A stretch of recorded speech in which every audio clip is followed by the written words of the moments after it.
नमस्कार मंडळी. तर आजची सकाळ आमची 3:30 वाजता झाली, कारण रात्री राया 8:30 वाजता झोपला होता आणि तो सकाळी 3:30 वाजता उठला आणि त्याच्यानंतर तो खूप मस्ती करत होता.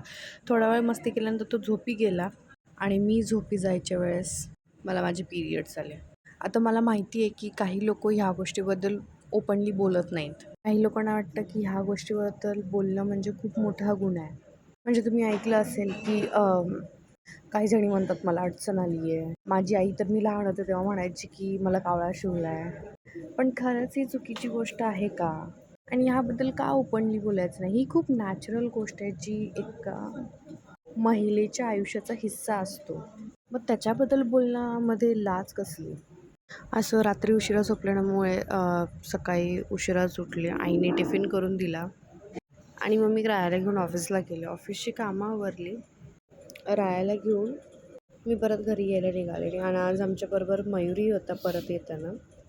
आणि आजकाल घरी गेल्यानंतर जास्त एवढा काही लोड नसतो माझ्यावर, कारण आई घरी असल्यामुळे बऱ्याचशा गोष्टी त्या करून घेतात, म्हणजे जसं स्वयंपाक, राहायला भरवणे, त्यामुळे जास्त लोड नसतो माझ्यावर. तर आज आज आई पद्धतीची आज कोथिंबीर वडी केली होती, म्हणजे त्यांनी मला सांगितलं बनवायची कशी आणि मी ती बनवली.